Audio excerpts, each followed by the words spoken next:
विनम्रता न हो तो ज्ञान भी नष्ट हो जाता है। प्राचीन काल की बात है। किसी गांव में चंद्रभूषण नाम का एक विद्वान पंडित रहता था। उसके वाणी में गजब का आकर्षण था। वह भागवत कथा सुनाने में निपुण था। उसकी वाणी से कथा का सार सुनकर लोग मुग्ध हो जाते थे। इसीलिए उसके यहाँ पर रोज कथा सुनने वालों की भीड़ लगी रहती थी। दूर दूर से लोग चंद्रभूषण से भागवत कथा सुनने आते थे। उसी गांव में एक दूसरे पंडित जी भी रहते थे। नाम था नंबियार। पढ़े लिखे तो बहुत थे, पर थे बहुत घमंडी और क्रोधी भी। स्वयं को बहुत बड़ा विद्वान समझा करते थे। सोचते थे, कहाँ ये कल का छोकरा चंद्रभूषण जो अटक अटक कर कथा पढ़ता है, और कहाँ मैं शास्त्रों का मर्म जानने वाला विद्वान पंडित। किंतु जब भी नबियार चंद्रभूषण के घर के सामने से गुजरते, उसके श्रोताओं की भीड़ देखकर उनका मन ईर्ष्या से भर उठता। मन ही मन सोचते कि यह चंद्रभूषण क्या जादू करता है कि इसके यहाँ दिनों दिन श्रोताओं की भीड़ बढ़ती जा रही है। ऐसे तो मेरी नाक नीची हो जाएगी। मुझे कुछ करना चाहिए। एक दिन की बात है। नाबियार थके हारे घर लौटे। भूख भी जोरों की लगी थी, लेकिन घर आकर देखा तो उसकी पत्नी दिखाई न दी। एक दो बार आवाज भी लगाई, मगर चुप्पी छाई रही। अचानक नबियार का मन आशंका से भर उठा। कहीं मेरी पत्नी भी चंद्रभूषण के यहाँ कथा सुनने तो नहीं चली गई। ईर्ष्या और क्रोध से नबियार के नथुने फड़कने लगे। एक एक पल उन्हें 1000 घंटे के बराबर लगा। जब रहा ही नहीं गया तो वह चंद्रभूषण के घर की ओर चल दिए। चंद्रभूषण के दरवाजे पर पहुंचकर नबियार ठिठक गए। वहां श्रोताओं की अपार भीड़ थी। सब मंत्रमुग्ध होकर कथा सुन रहे थे। नबियार ने देखा, श्रोताओं के बीच उसकी पत्नी भी बैठी है। बस फिर क्या था, उनका क्रोध भड़क उठा। वह दंदनाते हुए चंद्रभूषण के आसन के पास पहुंच गए और चिल्लाकर बोले, चंद्रभूषण, तुम दुनिया के सबसे बड़े मूर्ख हो, और तुमसे बड़े मूर्ख ये सारे लोग हैं जो यहाँ इकट्ठा होकर तुम्हारी बकवास सुन रहे हैं। नबियार की बात को सुनकर चंद्रभूषण आश्चर्य में पड़ गया। कथा बीच में ही छूट गई। सारे श्रोता नबियार को भला बुरा कहते हुए अपने अपने घर लौट गए। घर पहुंचकर बाकी बचा गुस्सा नबियार ने अपनी पत्नी पर निकाला और बोले, क्या जरूरत थी तुम्हें वहां जाने की? क्या मुझसे बड़ा विद्वान है वो चंद्रभूषण?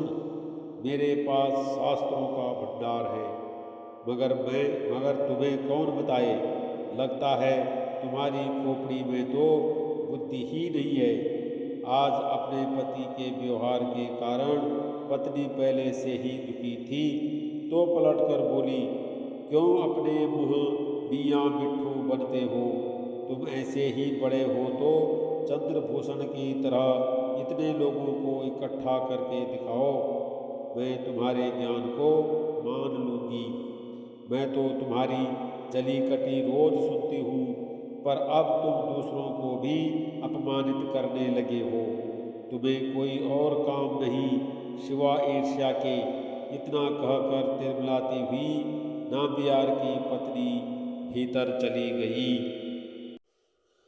उस रात दोनों में से किसी ने भोजन नहीं किया। पत्नी तो थोड़ी देर में सो गई, पर नबियार की आंखों में नींद नहीं थी। शाम की सारी घटना जैसे उनकी आंखों में तैर रही थी। रह रहकर उसी घटना के बारे में सोचते रहे। आखिर मैंने चंद्रभूषण का अपमान क्यों किया? वह जितना सोचते उनकी बेचैनी उतनी ही बढ़ती जाती। बाहर काफ़ी सर्दी थी। मगर गला सूखने के कारण वह बार बार पानी पी रहे थे। यही बात सोचते सोचते नबियार का सारा गुस्सा पश्चाताप में बदल गया। ओह, यह मैंने क्या किया?